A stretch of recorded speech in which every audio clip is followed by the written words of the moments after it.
লাইফে রিজেক্ট হওয়াটা কি খুব খারাপ? যেমন নোকিয়া রিজেক্ট করেছিল অ্যান্ড্রয়েড কে। আজকে গ্লোবালি অ্যান্ড্রয়েড এর মার্কেট শেয়ার 70.93%। ইয়াহু রিজেক্ট করেছিল গুগল কে। আজকে Google world wide market capability $2.370 trillion.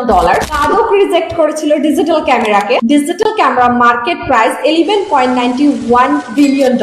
So এর রিজেকশন গুলো থেকে আমরা তিনটা লিসন এক্সপ্লোর করতে পারি। Number 1, take chances. নোকিয়া কিন্তু অ্যান্ড্রয়েড কে একটা সুযোগ দিলেই পারতো। নাম্বার 2, এম্বারেস চেঞ্জ। গুগল কে অ্যাকসেপ্ট করলে কিন্তু ইয়াহু আজকে আরো বেশি সাকসেস হতো। নাম্বার 3, কাদক থেকে আমরা এটা শিখতে পারি সময়ের সাথে আমরা নিজেদেরকে আপডেট করতে হবে, না হলে আমরা বাদ পড়ে যাব। এই তিনটা ম্যাটার থেকে আমরা এটা শিখতে পারি লাইফে রিজেকশন খুব ভালো। আজকে এই পর্যন্তই। Keep planning, keep exploring. লাইফে রিজেক্ট হওয়াটা কি খুব খারাপ? যেমন নোকিয়া রিজেক্ট করেছিল অ্যান্ড্রয়েড কে। আজকে গ্লোবালি অ্যান্ড্রয়েড এর মার্কেট শেয়ার 70.93%। ইয়াহু রিজেক্ট করেছিল গুগল কে। আজকে Google world wide market capability $2.370 trillion.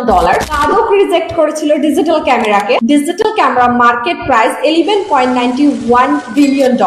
So এর রিজেকশন গুলো থেকে আমরা তিনটা লিসন এক্সপ্লোর করতে পারি। Number 1, take chances. নোকিয়া কিন্তু অ্যান্ড্রয়েড কে একটা সুযোগ দিলেই পারতো। নাম্বার 2, এম্বারেস চেঞ্জ। গুগল কে অ্যাকসেপ্ট করলে কিন্তু ইয়াহু আজকে আরো বেশি সাকসেস হতো। নাম্বার 3, কাদক থেকে আমরা এটা শিখতে পারি সময়ের সাথে আমরা নিজেদেরকে আপডেট করতে হবে, না হলে আমরা বাদ পড়ে যাব। এই তিনটা ম্যাটার থেকে আমরা এটা শিখতে পারি লাইফে রিজেকশন খুব ভালো। আজকে এই পর্যন্তই। Keep planning, keep exploring.